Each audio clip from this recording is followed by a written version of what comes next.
So hello guys, welcome to my channel med ventures. तो मैं हूं Pawan Kumar, second year MBBS student in Samara state medical university. तो सबसे पहले आप सबको धन्यवाद मेरे फर्स्ट वीडियो को इतना ज्यादा प्यार देने के लिए। तो अब हम लोग आते हैं इस वीडियो के टॉपिक पे। तो इस वीडियो का टॉपिक होने वाला है एनएमसी रूल्स, रेगुलेशंस और गाइडलाइंस। तो सबसे पहले हम लोग देखते हैं एनएमसी ने क्या rules and regulation assembly hall में अनाउंस किया था। की है। विदेश में हमारे स्टूडेंट जाके डॉक्टर ना बने ऐसा हम नहीं चाहते, वो जाए डॉक्टर बने, हमें कोई दिक्कत नहीं, लेकिन वहाँ क्वालिटी एजुकेशन है। कई कंट्री ने क्या करके रखा है, यहाँ से स्टूडेंट को वहाँ ले जाते हैं, नर्स के रूप में उसको काम करवाते हैं और सर्टिफिकेट दे देते हैं कि हम आपको डॉक्टर बना दिया, लेकिन वहाँ उसको प्रैक्टिस की परमिशन नहीं देते हैं। और इंडिया में आके जाओ और इंडिया में आप एफएमजी की एग्जाम पास कर दो और इंडिया में ट्रीटमेंट करो, इंडिया में डॉक्टर के रूप में काम करो।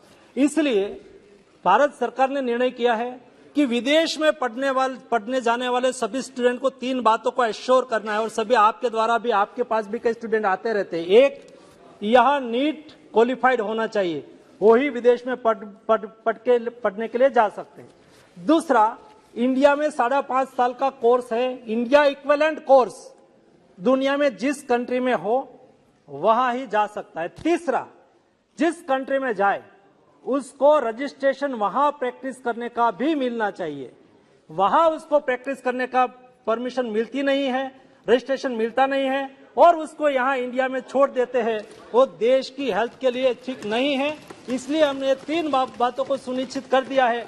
इसलिए आपके अड़ोस पड़ोस में या तो as a member of parliament of जनप्रतिनिधि है, हमारे पास वाली आते हैं कि हमें स्टूडेंट को विदेश पढ़ने के लिए भेजना है, तो क्या करना, ये 3 बाबत हम सब लोगों के संज्ञान में रहनी चाहिए। ये 3 क्राइटेरिया फुलफिल करते हैं तो विदेश में जाके पढ़े। और तो जैसा आप सबने देखा कि हमारे एजुकेशन मिनिस्टर ने क्या कहा है। तो सबसे पहला जो उनका रूल था वो था कि आप लोग को नीट क्वालिफाइड होना चाहिए, आपको नेक्स्ट 1 या नेक्स्ट 2 या वापस इंडिया के प्रैक्टिस करने के लिए। तो वही बच्चे एमबीबीएस अब्रॉड चूज कर सकते हैं जिनका नीट क्वालिफाइड हो। अब जो दूसरा जो बात कहा था उन्होंने वो था कि इंडियन लाइक कोर्स या इंडियन लाइक करिकुलम। तो उन्होंने साफ साफ कहा है कि 5.5 ईयर की जहां पर भी, जिसमें 4.5 ईयर की स्टडीज होती है एंड 1 ईयर ऑफ इंटर्नशिप होती है, आप उस कंट्री में जा सकते हो या आप उस यूनिवर्सिटी में एडमिशन ले सकते हो। अब उन्होंने जो तीसरा पॉइंट कहा था वो था licence to practise in their country. Means आप जिस भी कंट्री में जाओ, फॉर एग्जांपल आप रशिया जाओ, जॉर्जिया जाओ, उज्बेकिस्तान जाओ, बांग्लादेश जाओ, नेपाल जाओ, कहीं पर भी जाओ, आप वहां का लाइसेंस टू प्रैक्टिस आपको इंडिया लेके आना है। हाँ, तो जैसा आप जान रहे हो कि हमारे एजुकेशन मिनिस्टर ने कहा था कि बाहर जो कंट्रीज है वहां अगर हमारे इंडियन बच्चे एमबीबीएस करने जाते हैं तो उनको एक छोटा मोटा नर्सिंग का कोर्स करा दिया जाता है और वो वापस इंडिया आके यहाँ के जो पीपल है उन पे प्रैक्टिस करते हैं। तो उनका कहने का ये सिंपल सा मतलब था, क्या इंडिया की लाइफ जो है, जो इंडिया की पीपल्स की लाइफ है, क्या वो सस्ती है? ऐसा नहीं है। इसीलिए उन्होंने कहा है कि अगर आप किसी भी अलग या अब्रॉड कंट्री से एमबीबीएस कर रहे हो तो आपको वहां का लाइसेंस लेना जरूरी है कि हाँ आप वर्दी हो वहां पर भी प्रैक्टिस करने के लिए। अब तीसरा पॉइंट देख सकते हो आप, वो है इंटर्नशिप। अब क्या है कि अगर आप बाहर से एमबीबीएस करो तो उन्होंने कहा था कि टाइम ड्यूरेशन जो होता है इंडिया के कैरिकुलम के हिसाब से मैच करना चाहिए। तो इंडिया में क्या होता है, इंडिया में होती है आपकी 4.5 ईयर्स की studies and 1 year of internship. लेकिन अगर आप एमबीबीएस अब्रॉड चूज कर रहे हो तो आपको 1 ईयर की इंटर्नशिप की जगह 2 ईयर ऑफ इंटर्नशिप करनी पड़ती है, जिसमें 1 ईयर ऑफ इंटर्नशिप जो होता है आप उस फॉरेन कंट्री से करते हो जहां आपने एडमिशन लिया है, एंड 1 ईयर की इंटर्नशिप जो होती है वो आफ्टर गिविंग नेक्स्ट 1 एग्जाम आपको करनी होती है। उसके बाद आपका एक सिंपल सा नेक्स्ट 2 होता है जो क्लिनिकल बेस्ड एग्जाम होता है। तो after 1 year of internship there in India and 1 year of internship in foreign, तो जहां से आपने एडमिशन लिया है, तो आप देख सकते हो यहाँ पे आपको 2 इयर्स ऑफ मैंडेटरी इंटर्नशिप करनी होती है। उसके बाद एनएमसी ने एक और मेन गाइडलाइन रखी है, वो है कि आपका जो होल एमबीबीएस का जो कोर्स होता है उसका ड्यूरेशन 10 इयर्स ही होना चाहिए। और इसमें एक इंपॉर्टेंट बात कि आप लोग किसी भी अदर यूनिवर्सिटीज में ट्रांसफर नहीं ले सकते अगर आपको वापस आके इंडिया ही में प्रैक्टिस करना है। तो समझते हैं ट्रांसफर लेने का क्या मतलब। फॉर एग्जाम्पल, मैं समारा स्टेट मेडिकल यूनिवर्सिटी में पढ़ता हूँ।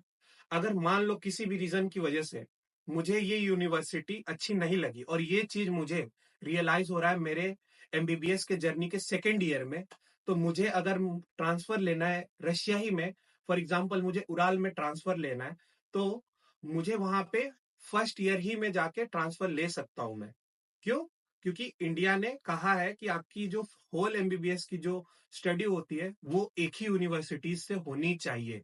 तो मैं वहां डायरेक्ट ऐसा नहीं हो सकता कि मैं समारा में सेकेंड ईयर में था तो मैं उराल में भी सेकेंड ईयर में ही ट्रांसफर लेके जाऊं। तो आप लोग को बहुत ज्यादा ध्यान रखना है यूनिवर्सिटी सिलेक्शन करने में कि आपके वो बजट में आ रही है कि नहीं, आपके हिसाब से वहां का वेदर है कि नहीं, आप उतनी ठंड में सरवाइव कर सकते हो कि नहीं, क्योंकि बहुत सारी रशिया में ऐसी ऐसी यूनिवर्सिटी है जहाँ जो टेम्परेचर होता है वो -45 डिग्री भी चला जाता है।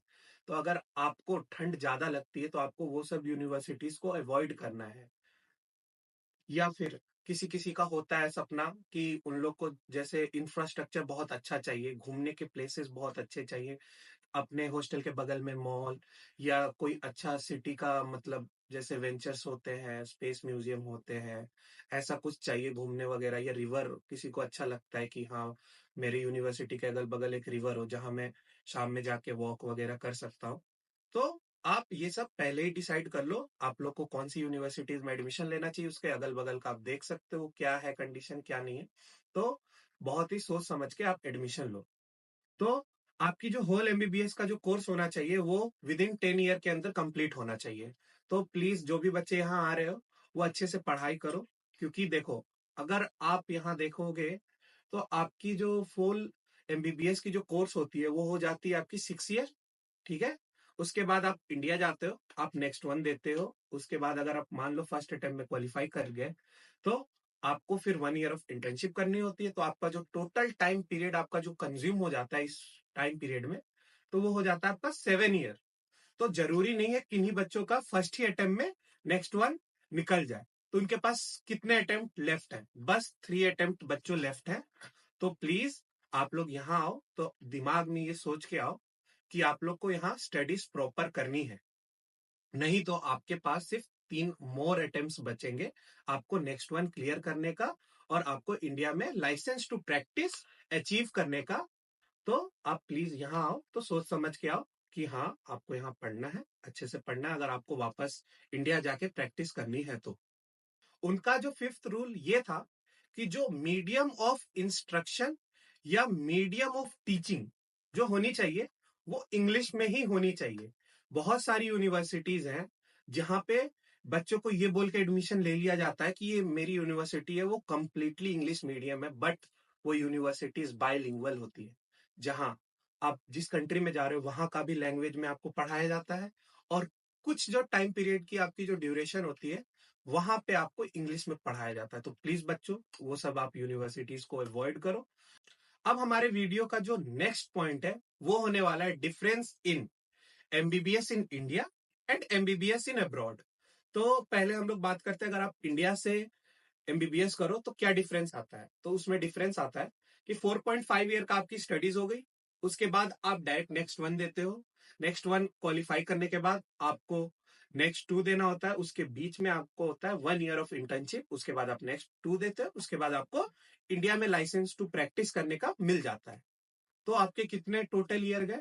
आपके यहाँ पे 5.6 ईयर चले गए, मीन्स 5 साल 6 महीने आपके लाइफ के स्पेंड हुए to do MBBS in India. But अगर आप इसको कंपेयर करो फॉरेन के स्टूडेंट से, मतलब जो बच्चे एमबीबीएस अब्रॉड चूज करते हैं उनसे अगर आप कंपेयर करो, तो मान लो अगर मैं रशिया में हूं तो मेरे यहाँ की जो यूनिवर्सिटी है वहां पे टोटल एमबीबीएस का जो ड्यूरेशन है वो है आपका 5 ईयर 8 मंथ। तो आप मोटा मोटा लेके चलो ये हो गया 6 ईयर, जिसके अंदर आपकी 1 ईयर की इंटर्नशिप इंक्लूडेड है, क्योंकि अगर आपको एनएमसी की जो गाइडलाइन है उसको फुलफिल करनी है तो आपको 1 ईयर की इंटर्नशिप भी करनी होती है फॉरेन से जहां पे आप एडमिशन ले रहे हो या जिस भी कंट्री में आप एडमिशन ले रहे हो।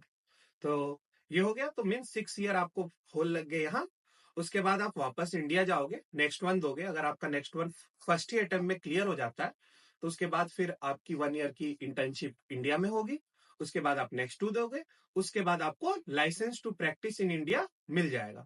तो आप देख सकते हो यहाँ पे टाइम डिफरेंस कितने साल का आया। तो आप देखो 6 ईयर प्लस 1 ईयर मीन्स आपका 7 ईयर हो गया। तो जिसकी वजह से आप देखो यहाँ पे टाइम डिफरेंस आता है 1 से 1.5 साल के बीच का। तो अगर आप एमबीबीएस अब्रॉड चूज करना चाह रहे हो तो ये दिमाग में लेके चलना कि इंडिया के कंपैरिजन आपको 1 से 1.5 साल ज्यादा लगेगा एमबीबीएस की डिग्री एक्वायर करने के लिए। यही सब था हमारे इस वीडियो में। तो इस वीडियो के रिलेटेड आपको कोई सा भी डाउट हो या आपकी कोई भी क्वेरीज हो तो आप प्लीज कमेंट सेक्शन में आप अपने डाउट्स को लिख सकते हो। मैं पर्सनली हेल्प करूंगा सबको कि मैं उनके डाउट को प्रॉपर एक सोल्यूशन दे पाऊं अपने पॉइंट ऑफ व्यू से। तो तब तक के लिए bye, see you in my next video. Like, subscribe my channel.